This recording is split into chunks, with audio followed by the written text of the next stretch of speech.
kembali lagi di Pure Shady Channel. Kali ini saya akan membahas film Point Break. Film Point Break merupakan remake dari film klasik tahun 1991 dengan judul yang sama. Film ini mengisahkan seorang agen FBI muda yang menyusup ke dalam kelompok atlet ekstrim yang melakukan serangkaian kejahatan dengan metode unik.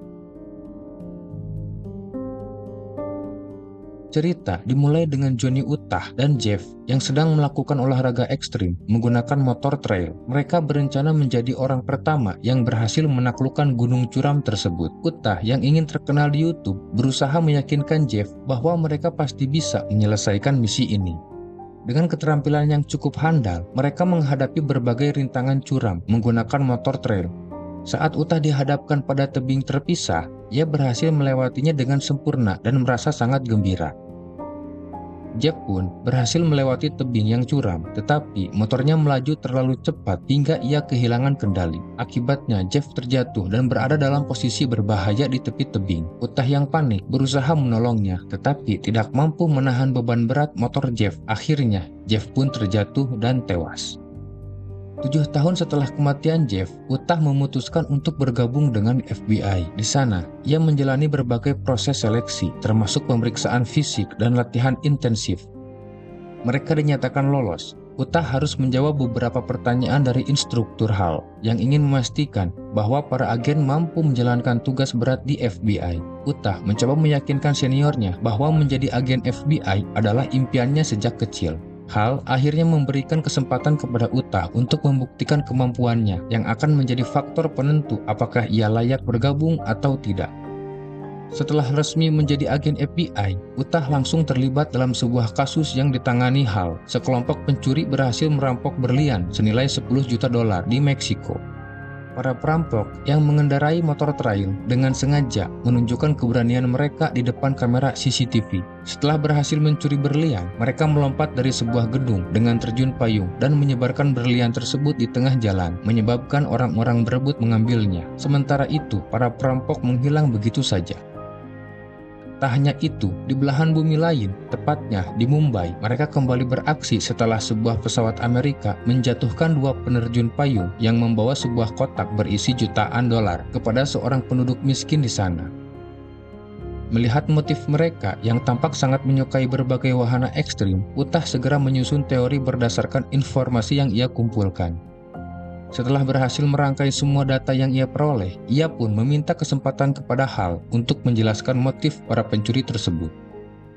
Akhirnya, di hadapan para direktur, Utah mengungkapkan bahwa sebenarnya mereka tidak berniat mencuri. Dari berbagai gerakan yang mereka tunjukkan di Mumbai, ia yakin bahwa mereka adalah para atlet ekstrim. Tak hanya itu, mereka bisa menghilang di Brazil, bukan karena masuk ke dalam hutan, melainkan memasuki sebuah gua alami yang cukup besar, hingga sebuah menara pencakar langit pun bisa masuk ke dalamnya.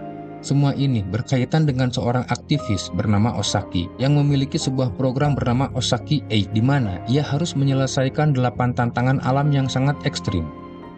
Namun sayangnya, para direktur tidak mempercayai teori yang Utah paparkan. Meskipun demikian, HAL justru mendukung risetnya dan meminta Utah untuk segera pergi ke Perancis. Di sana, ia akan bertemu dengan agen Papas yang akan membantunya menyelidiki motif di balik aksi para perampok tersebut. Setibanya di Prancis, Utah bertemu dengan Papas dan memberitahu bahwa tujuan mereka selanjutnya adalah sebuah ombak raksasa di lautan lepas, ribuan mil jauhnya. Meskipun terdengar seperti mencari jarum dari tumpukan jerami, perkiraan Utah ternyata benar. Mereka menemukan sebuah kapal pesiar mewah yang dihuni oleh para remaja. Di sana, mereka menunggu datangnya ombak besar yang hendak ditaklukkan oleh seorang pegiat olahraga ekstrim. Ketika ombak besar mulai terlihat, Utah tiba-tiba mencoba mencuri kesempatan untuk menaklukkannya. Para penonton yang menyaksikan aksinya berteriak memperingatkan agar ia segera pergi karena ombak itu bisa membunuhnya. Dan peringatan mereka terbukti benar. Setelah cukup lama berselancar di atas ombak tersebut, akhirnya Utah tergulung dan kehilangan kesadaran. Saat tersadar, Utah mendapati dirinya berada di sebuah kapal pesiar. Di sana, ia telah dikelilingi oleh beberapa pria bernama Body, Rouge, Jeff, Gromit, dan Cowder. Salah satu dari mereka memberitahunya bahwa ia bisa saja tewas saat itu. Tetapi beruntung, Body masih memiliki hati yang baik sehingga memutuskan untuk menyelamatkannya. Kemudian, Body mengajak Utah berjalan-jalan dan memperkenalkannya kepada pemilik kapal pesiar yang sekaligus menjadi sponsor mereka dalam menaklukkan siksaan Osaki. Pemilik kapal pesiar itu bernama Alvarik. Setelah itu, Body menyapa beberapa temannya dan meminta Utah untuk menikmati pesta yang sedang berlangsung. Alih-alih menikmati pesta, Utah justru pergi ke atap kapal. Di sana, ia bertemu dengan seorang wanita cantik bernama Samsara. Mereka pun berkenalan dan berbincang sedikit tentang aksinya saat menghadapi gulungan ombak yang berusaha menghantamnya. Samsara kemudian berkata bahwa terkadang manusia harus menentukan takdirnya sendiri. Utah pun menyadari kebenaran kata-kata itu. Setelahnya, mereka melepaskan pakaian dan menyebur ke laut, menikmati malam berdua dengan cukup mesra. Keesokan harinya, ketika Utah terbangun, ia langsung berhadapan dengan Body yang bertanya apa yang sebenarnya ia cari di dunia ini. Utah mengaku bahwa ia belum menemukan jawabannya, terutama setelah mengalami sedikit trauma. Body langsung memintanya untuk menemuinya di suatu tempat. Setelah dikembalikan ke darat, Utah dijemput oleh Papas yang saat itu marah karena Utah tidak memiliki bukti akurat. Utah hanya mengatakan bahwa kelompok tersebut tengah berusaha menaklukkan siksaan Osaki yang tersebar di berbagai belahan dunia. Namun, ia berjanji akan mengungkapkan semuanya jika diberi kesempatan untuk bertemu dengan pemimpin mereka. Malam harinya, Utah pergi ke tempat di mana Body sebelumnya telah memintanya untuk datang. Di sana, Body menantangnya untuk bertarung. Tentu saja, Utah menerima tantangan tersebut. Pertarungan sengit pun terjadi di antara mereka berdua. Namun, pertandingan berakhir setelah Body merasa bahwa Utah telah cukup kuat untuk menjadi bagian dari kelompok mereka. Tengah malam, saat Utah sedang sendirian, Body menghampirinya dan memberitahu bahwa keesokan harinya mereka akan pergi menuju pegunungan Alpen. Jika Utah ingin ikut bersama mereka, maka ia harus siap-siap. Keesokan harinya, mereka berangkat ke pegunungan Alpen dan mulai mendaki. Setelah beberapa hari, akhirnya mereka tiba di puncak. Gromet meminta Utah untuk mengeluarkan batu yang mereka simpan di dalam tasnya. Pantas saja, tas keril yang ia bawa terasa berat selama pendakian. Saat batu dikeluarkan, mereka menjatuhkannya ke jurang dan mulai menghitung waktu jatuhnya hingga mencapai dasar. Roach menghitung selama 6 detik, yang berarti mereka akan terjun bebas selama 6 detik untuk mencapai tanah. Setelah itu, mereka menginap semalaman. Akhirnya, ketika fajar tiba, Body mengajak Utah untuk terjun bebas. Mereka semua menikmati olahraga ekstrim tersebut. Beberapa bukit berhasil mereka lewati, hingga akhirnya mendarat di tempat yang telah ditentukan. Karena dianggap berhasil melalui tantangan ini, Utah merasa sangat senang. Ia memeluk rekan-rekannya dan Body secara resmi mengizinkannya untuk bergabung dalam klub mereka. Tak lama kemudian, Samsara datang dan mereka pun mengadakan pesta di tengah hutan. Keesokan harinya, perjalanan kembali dimulai. Saat itu, rekan mereka yang bernama Cowder menemukan sebuah pegunungan di Italia. Namun, ia tidak menemukan jalur yang jelas, sehingga mereka memutuskan untuk mencarinya sendiri. Di tengah badai dan cuaca yang tidak menentu, Cowder memulai perjalanan dengan meluncurkan skinya, diikuti oleh rekan-rekannya, termasuk Utah. Mereka benar-benar menikmati olahraga ekstrim ini. Tanpa rasa takut sedikit pun, mereka melewati berbagai rintangan alami yang ada. Setelah merasa perjalanan mereka cukup, Body menghentikan perjalanan dan meminta helikopter untuk segera menjemput mereka kembali. Namun, tiba-tiba Utah kembali meluncurkan skinya, seolah-olah menantang rekan-rekan barunya. Akhirnya, perjalanan pun berlanjut. Namun, ketika Utah dan beberapa rekannya berhasil mencapai garis akhir, mereka menyadari bahwa Cowder telah tergelincir dan jatuh ke dasar tebing. Utah berusaha mencari Cowder, tetapi Body memintanya untuk tetap tenang dan membiarkan Cowder mati dalam kedamaian. Mayat Cowder akhirnya ditemukan dan mereka pun kembali ke Perancis. Di kapal milik Farik, ia memuji Utah sebagai seorang yang luar biasa. Farik terkesan dengan cara Utah menaklukkan berbagai rintangan di dunia. Ia mengatakan bahwa Utah bisa menjadi seorang pahlawan, asalkan ia mau menyelesaikan siksaan Osaki yang berikutnya. Sementara itu, Utah termenung dan masih merasa bersalah atas kematian Cowder. Tiba-tiba, Samsara datang untuk menghiburnya. Mereka berbincang panjang lebar tentang siksaan Osaki yang telah merenggut banyak nyawa, termasuk orang tua Samsara sendiri. Samsara juga mengungkapkan bahwa Body akan menyelesaikan apa yang telah Osaki rancang, namun ia memilih jalur yang berbeda. Keesokan harinya, ketika Utah terbangun, ia menerima berbagai pesan dari Papas yang ingin bertemu dengannya. Pada malam harinya, mereka bertemu di dermaga. Papas marah besar ketika mengetahui bahwa Utah justru ikut membantu misi mereka. Utah mencoba menjelaskan bahwa ia tidak bisa membocorkan semuanya saat ini karena ia sedang mengumpulkan bukti-bukti kuat untuk menjerat mereka semua. Akhirnya, Papas memberikan kesempatan terakhir kepada Utah untuk menangkap mereka.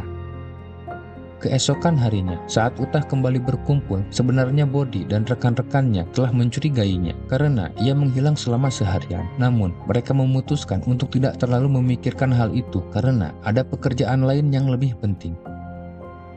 Mereka kemudian pergi ke sebuah gunung yang telah dieksploitasi. Body menjelaskan bahwa Ibu Pertiwi telah dirampas dan kini tugas mereka adalah mengembalikan apa yang telah dicuri.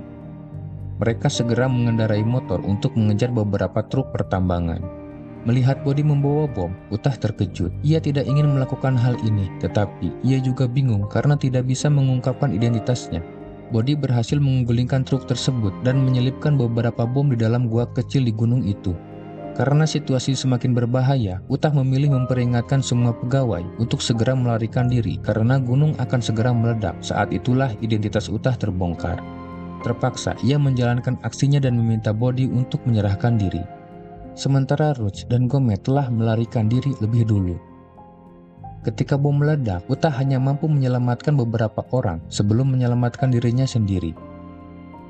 Ia lalu berusaha menangkap Body yang juga berusaha kabur. Mereka saling kejar-kejaran hingga bertabrakan dan akhirnya terjatuh ke dalam aliran sungai. Saat Utah terbaring, Body mengungkapkan bahwa mereka sebenarnya sudah tahu sejak awal bahwa Utah adalah agen FBI. Namun, Body percaya bahwa suatu saat nanti Utah akan menyelamatkan mereka. Perkataan Body membuat Utah bingung hingga akhirnya ia memilih menembakkan senjatanya ke langit sebagai pelampiasan. Setelah misi itu selesai, Utah kembali ke kantor. Ia mendapat teguran keras dari Hal dan Papas yang merasa bahwa Utah tidak fokus dalam pekerjaannya. Sementara itu, mereka berhasil membekukan seluruh aset milik Farid yang merupakan sponsor utama Body. Utah kesulitan menjelaskan situasinya karena kini Body sudah mengetahui identitas aslinya sebagai agen FBI. Saat mereka berdiskusi, informan FBI menemukan rekaman CCTV yang memperlihatkan Body dan rekan-rekannya kembali beraksi. Mereka bertekad menyelesaikan tantangan Osaki apapun yang terjadi. Namun, mereka juga membutuhkan uang, sehingga rencana mereka selanjutnya adalah merampok sebuah bank yang berada di dekat gunung. Utah pun diberi izin untuk kembali bertugas. Sebelum berangkat, Papas mengingatkan Utah untuk berhati-hati, karena ia tidak ingin Utah tewas saat berada di bawah perlindungannya. Body dan rekan-rekannya mulai terpojok. Saat itu, Papas dan Utah bersama tim mereka berhasil membunuh sebagian dari mereka, memaksa Body untuk melarikan diri. Namun, pelariannya tidak mudah karena Utah langsung mengejarnya. Kejar-kejaran pun terjadi hingga mereka memanjat sebuah kereta gantung yang sedang melayang. Saat terjebak di dalamnya, Utah berhasil menembak terlebih dahulu. Namun, ia terkejut dan menyesal ketika menyadari bahwa yang ia bunuh bukanlah Body, melainkan Samsara. Masih diliputi rasa kesal, Utah memutuskan untuk merilis 8 siksaan Osaki secara penuh. Ia meyakini bahwa Body akan segera menuju siksaan ke-7, yaitu melawan gravitasi dengan memanjat Angel Waterfall di Venezuela. Dugaan Utah terbukti benar. Sesampainya di sana, setelah diantar oleh Papas, ia melihat Body bersama Gomez sedang berusaha memanjat air terjun tersebut. Utah pun berusaha mengejar dan menghadang mereka. Di tengah perjalanan, Gomez salah memijak pijakan, menyebabkan tangannya terkilir. Tak mampu lagi menahan beban tubuhnya, Gomez mengucapkan selamat tinggal kepada Body sebelum akhirnya melepaskan pegangan dan menjatuhkan dirinya. Sementara itu, Body terus berusaha mencapai puncak dengan mencari setiap celah yang bisa dimanfaatkan. Begitu pula dengan Utah. Akhirnya, keduanya berhasil mencapai puncak. Di atas sana, Utah sempat meminta Body untuk menyerah. Namun, Body justru memilih menjatuhkan dirinya sendiri terjun ke dasar air terjun. Utah mencoba menyelamatkannya, tetapi gagal menahan Body dan ikut terjatuh. Beruntung, Utah masih selamat dan segera ditolong oleh Papas. Setelah kehilangan jejak Body, Utah kembali memikirkan kemana tujuan selanjutnya. Ia menduga bahwa Body akan pergi ke siksaan terakhir, yaitu menghadapi gelombang ombak di Prancis. Dugaan itu benar, meskipun sendirian, Body tetap ingin menyelesaikan siksaan Osaki. Utah mencoba membujuk Body untuk menyerah, menawarkan keselamatan. Namun, Bodi menolak. Ia lebih memilih mati bersama ombak daripada harus hidup di dalam penjara. Dengan berat hati, Utah meninggalkannya di tengah badai dan ombak besar. Setelah kematian Bodi, kasus pun secara resmi ditutup.